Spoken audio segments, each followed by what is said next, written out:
क्या वाकई भूल भुलैया का वो छोटा पंडित जिसने हमें अपनी हरकतों से लौटपोट कर दिया, आज तिहाड़ जेल की अंधेरी कोठरी में सिर्फ इसीलिए बंद है क्योंकि उसकी जेब में फूटी कौड़ी नहीं बची। आखिर ऐसा क्या हुआ कि जिस राजपाल यादव के गैराज में करोड़ों की मर्सिडीज और इंपोर्टेड गाड़ियां खड़ी हैं, वो कोर्ट के सामने हाथ जोड़कर कह रहे हैं कि साहब, मेरे पास फूटी कौड़ी नहीं है।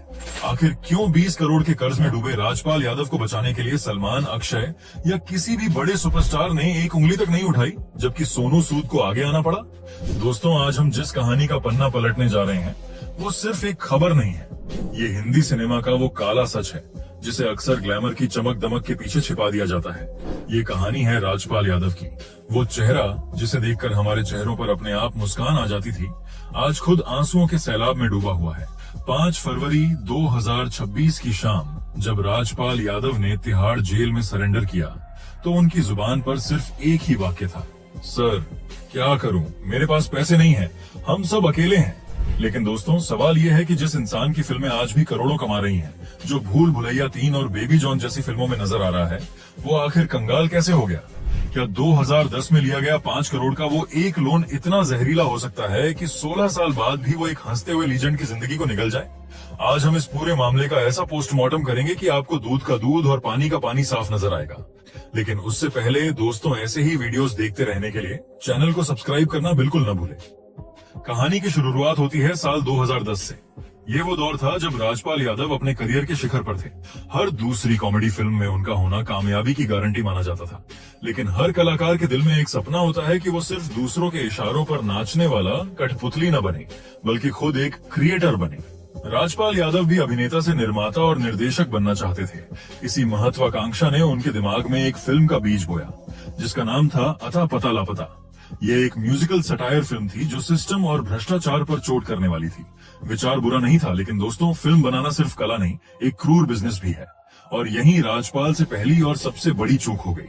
फिल्म बनाने के लिए पैसों की जरूरत थी, और यह पैसा किसी बड़े प्रोडक्शन हाउस से नहीं, बल्कि दिल्ली की एक प्राइवेट कंपनी मुरली प्रोजेक्ट्स प्राइवेट लिमिटेड से आया।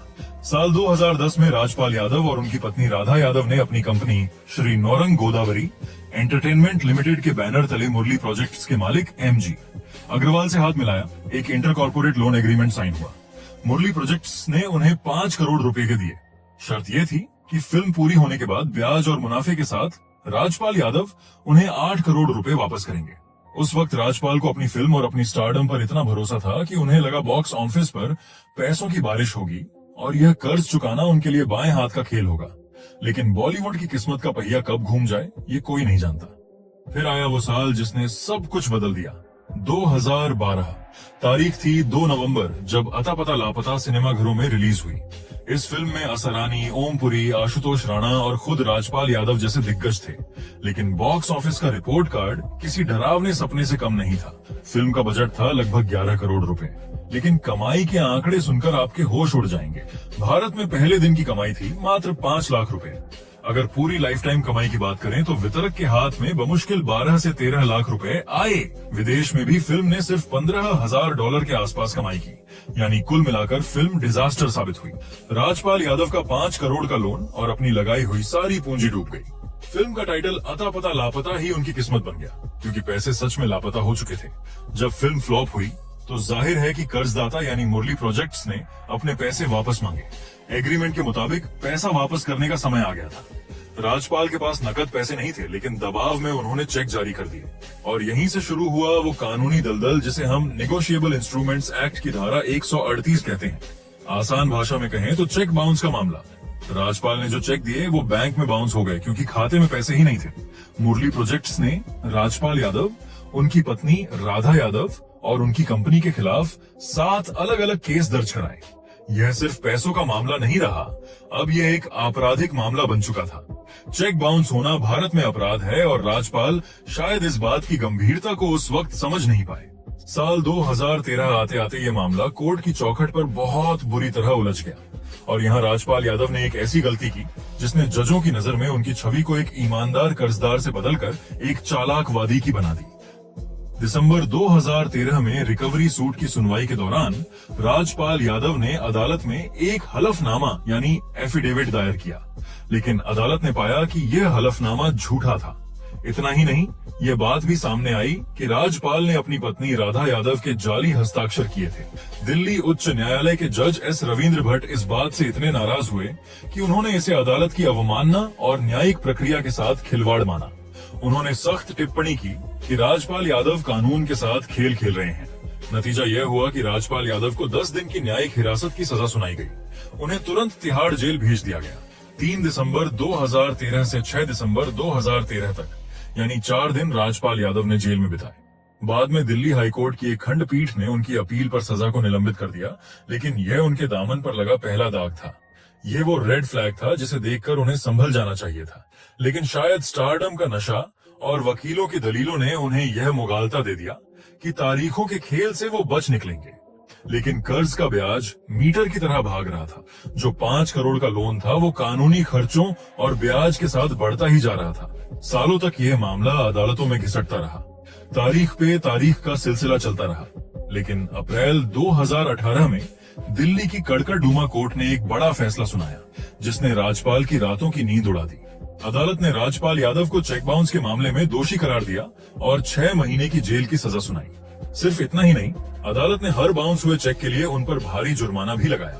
प्रति केस उन्हें लगभग 1.35 करोड़ रुपए चुकाने का आदेश दिया गया। चूंकि ऐसे 7 चेक थे, तो आप अंदाजा लगा सकते हैं कि यह रकम कितनी बड़ी थी। इस फैसले में एक और दुखद पहलू था उनकी पत्नी राधा यादव का। राधा यादव न केवल राजपाल की पत्नी है, बल्कि उस कंपनी की डायरेक्टर भी थी जिसने लोन लिया था। चेक पर उनके भी साइन थे, इसलिए कानूनन वो भी बराबर की दोषी थी। हालांकि अदालत ने एक मानवीय दृष्टिकोण अपनाते हुए उन्हें जेल नहीं भेजा, क्योंकि उनके ऊपर छोटे बच्चे की देखभाल की जिम्मेदारी थी। लेकिन अदालत ने उन पर भी लगभग 70 लाख रुपए का भारी जुर्माना लगाया। सोचिए, एक तरफ पति के जेल जाने का डर और दूसरी तरफ खुद पर लाखों का जुर्माना। यह परिवार पूरी तरह से चारों तरफ से घिर चुका था। राजपाल ने निचली अदालत के इस फैसले को सेशन कोर्ट में चुनौती दी। 2019 में सेशन कोर्ट ने भी सजा बरकरार रखी। फिर मामला हाई कोर्ट पहुंचा। उन्हें बार बार मोहलत मिलती रही। 2024 तक आते आते अदालत ने कई बार उनकी सजा को सस्पेंड किया, सिर्फ इस शर्त पर कि वो पैसे चुका दें। राजपाल ने कई बार वादे किए। कभी कहा कि दिसंबर 2025 तक 40 लाख दे देंगे, कभी कहा जनवरी 2026 तक बाकी के 2 करोड़ दे देंगे। उन्होंने बीच बीच में थोड़े बहुत पैसे जैसे 75 लाख के ड्राफ्ट जमा भी किए, लेकिन यह रकम 9 करोड़ के पहाड़ के सामने ऊंट के मुंह में जीरा जैसी थी। अब आप सोच रहे होंगे कि राजपाल यादव इतने बड़े स्टार हैं, तो 9 करोड़ रुपए उनके लिए क्या बड़ी बात है। यहीं पर कहानी में एक बहुत बड़ा ट्विस्ट आता है, जिसे हम वित्तीय विरोधाभास या फाइनेंशियल कॉन्ट्राडिक्शन कहते हैं। एक तरफ राजपाल कहते हैं मेरे पास पैसे नहीं हैं, और दूसरी तरफ हम उनकी लाइफस्टाइल देखते हैं। हमारी रिसर्च बताती है कि Rajpal Yadav asset rich cash poor वाली स्थिति में है, यानी उनके पास संपत्ति तो बहुत है, लेकिन जेब में नकद नहीं है। राजपाल यादव के गैराज में गाड़ियों का ऐसा काफिला है जो किसी रईस जादे को भी जलन महसूस करा दे।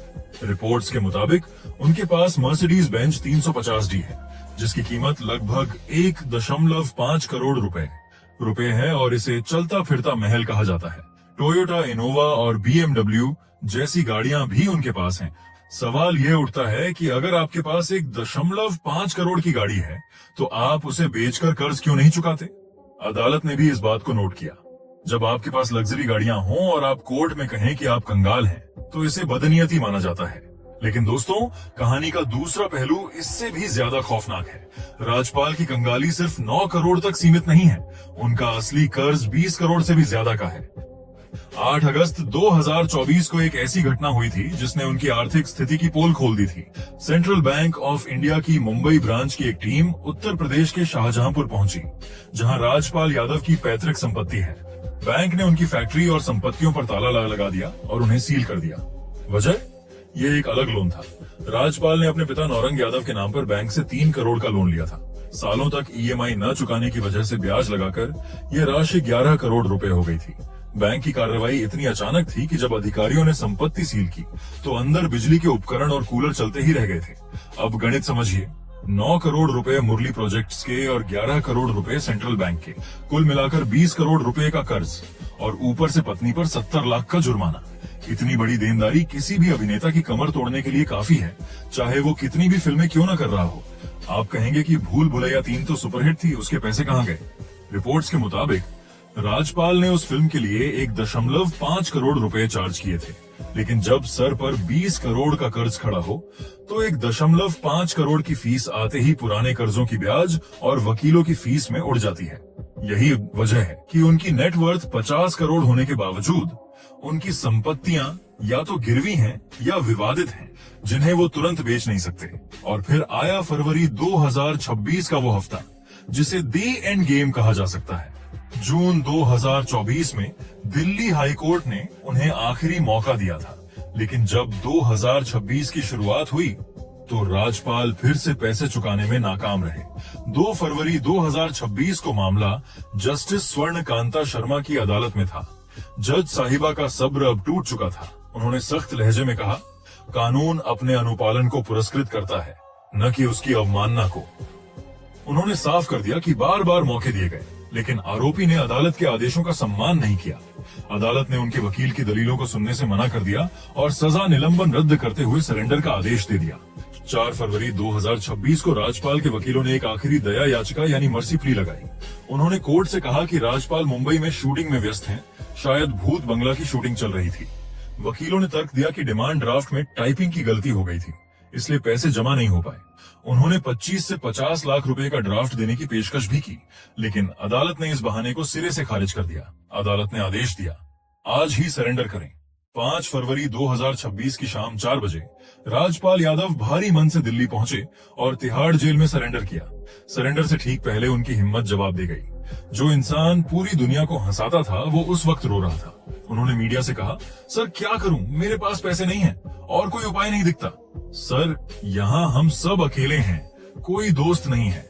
ये एक लाइन बॉलीवुड के मुंह पर करारा तमाचा थी।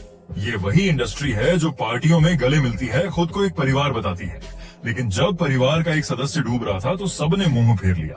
राजपाल यादव ने अक्षय कुमार, सलमान खान और परेश रावल के साथ दर्जनों फिल्में की हैं। अक्षय के साथ उनकी जोड़ी सुपरहिट रही है। सलमान को वो हमेशा गोल्डन हार्ट वाला इंसान बताते रहे हैं, लेकिन जब उन पर यह मुसीबत आई तो किसी भी बड़े सुपरस्टार का कोई बयान या मदद सामने नहीं आई। बॉलीवुड का कड़वा सच यही है, यहाँ रिश्ते लेन देन पर चलते हैं, भावनाओं पर नहीं। 20 करोड़ का कर्ज चुकाना किसी के लिए भी आसान नहीं है और शायद इसीलिए सबने चुप्पी साध ली। लेकिन इस सन्नाटे को तोड़ा एक शख्स ने, सोनू सूद। वही सोनू सूद जो कोरोना काल में मसीहा बनकर उभरे थे। राजपाल के जेल जाने के बाद सोनू सूद ने सोशल मीडिया पर एक बयान जारी किया जिसने सबका दिल जीत लिया। उन्होंने कहा कि राजपाल यादव ने हमें सालों तक हंसाया है और कभी कभी समय क्रूर हो सकता है। सोनू ने ऐलान किया कि वो राजपाल को अपनी अगली फिल्म संभवतः फतेह में रोल देंगे। सबसे बड़ी बात, उन्होंने राजपाल को एक साइनिंग अमाउंट भेजने की बात कही। सोनू ने लिखा, ये खैरात नहीं है, ये गरिमा है, एक कलाकार का सम्मान है। बिहार के राजनेता तेज प्रताप यादव ने भी मदद का हाथ बढ़ाया और राजपाल के परिवार के लिए 11 लाख रुपए की आर्थिक सहायता की घोषणा की। लेकिन रुकिए, कहानी में अभी अभी एक बहुत बड़ा और सुखद मोड़ आया है। जहां एक तरफ लग रहा था कि राजपाल यादव इस लड़ाई में बिल्कुल अकेले पड़ गए हैं, वहीं अब एक बड़ी खबर निकलकर सामने आ रही है। राजपाल यादव के मैनेजर ने हाल ही में एक चौंकाने वाला खुलासा किया है कि बॉलीवुड के 2 सबसे बड़े दिग्गज भाईजान सलमान खान और सिंघम अजय देवगन अब राजपाल की मदद के लिए आगे आए हैं। जी हाँ, मैनेजर के मुताबिक सलमान और अजय ने न केवल राजपाल का हालचाल लिया है, बल्कि उन्हें इस भारी भरकम मुसीबत से बाहर निकालने का भरोसा भी दिलाया है। ये खबर इसलिए भी मायने रखती है क्योंकि राजपाल हमेशा से सलमान खान को गोल्डन हार्ट वाला इंसान बताते आए हैं और आज भाईजान ने साबित कर दिया कि वो अपने पुराने दोस्तों को मझधार में डूबने नहीं देते। वहीं अजय देवगन, उनका यह कदम बताता है कि वो अपने साथी कलाकारों की कितनी इज्जत करते हैं। सोनू सूद के बाद अब इन 2 सुपरस्टार्स की एंट्री ने यह साफ कर दिया है कि इंडस्ट्री में इंसानियत अभी भी जिंदा है। अब ये देखना दिलचस्प होगा कि क्या इन दिग्गजों की मदद से हमारा छोटा पंडित जेल और कर्ज के इस चक्रव्यूह से जल्द बाहर आ पाएगा। अब हम एक बहुत ही महत्वपूर्ण कानूनी पहलू पर आते हैं जिसे समझना आपके लिए बहुत जरूरी है। बहुत से लोग और शायद राजपाल के फैंस भी ये सोच रहे होंगे कि चलो 6 महीने की जेल काट ली, अब कर्ज माफ हो जाएगा, अब वो छूट जाएंगे। जी नहीं दोस्तों, कानून ऐसा नहीं कहता। धारा 138 का विश्लेषण यह बताता है कि जेल की सजा एक आपराधिक दंड है जो कानून तोड़ने यानी चेक बाउंस होने के लिए दिया गया है। यह कर्ज चुकाने का विकल्प नहीं है। इसका मतलब यह है तो वो 9 करोड़ का कर्ज ज्यों का त्यों उनके सामने खड़ा होगा। 11 करोड़ का बैंक लोन भी अपनी जगह कायम रहेगा। जेल जाने से उनकी सिविल लायबिलिटी खत्म नहीं होती। यानी राजपाल जब बाहर आएंगे तो उनके नाम के साथ पूर्व कैदी का टैग जुड़ चुका होगा, लेकिन कर्ज का बोझ कम नहीं हुआ होगा। उनकी साख पर जो बट्टा लगा है उससे फिल्म निर्माता उन पर पैसा लगाने से डरेंगे। राजपाल यादव की यह कहानी हमें जिंदगी के बहुत बड़े सबक देती है। सबसे बड़ा सबक है वित्तीय अनुशासन का। आप कितने भी बड़े स्टार क्यों ना हो, अगर आप अपनी चादर से बाहर पैर पसारेंगे तो सिस्टम आपको नहीं बख्शेगा। अतः पता लापता बनाने का सपना गलत नहीं था, लेकिन उसके लिए इतना भारी कर्ज लेना और फिर उसे मैनेज न कर पाना एक बड़ी भूल थी। दूसरी बात, कानून का सम्मान। अगर राजपाल 2018 के बाद से थोड़ा थोड़ा करके भी पैसा चुकाते या कोर्ट को गुमराह करने की कोशिश न करते तो शायद आज उन्हें यह दिन न देखना पड़ता। यह कहानी उस खोखलेपन की भी है जिसे हम स्टारडम कहते हैं। पर्दे पर राजा दिखने वाला इंसान असल जिंदगी में कितना अकेला हो सकता है, ये राजपाल के उन आंसुओं ने बता दिया। सोनू सूद जैसे लोगों का आगे आना उम्मीद की एक किरण जरूर है, लेकिन यह भी सच है कि सोनू ने भी काम दिया है, दान नहीं। राजपाल यादव एक बेहतरीन कलाकार हैं। उनकी जिजीविषा कमाल की है, लेकिन जब वो बाहर आएंगे तो उनके सामने वही 20 करोड़ का पहाड़ और बिखरी हुई साख होगी। क्या वो इस भूल भुलैया से निकल पाएंगे? ये तो वक्त ही बताएगा। लेकिन एक बात तय है, सिनेमा को राजपाल यादव की जरूरत है, और शायद अब राजपाल को सिनेमा की पहले से कहीं ज्यादा जरूरत है। अब आप अपनी राय नीचे कमेंट्स में जरूर बताएं। और हाँ, अगर आपको ये इनसाइड स्टोरी पसंद आई हो तो वीडियो को लाइक करें और हमारे चैनल को सब्सक्राइब करना न भूलें। मिलते हैं अगले वीडियो में एक और कहानी।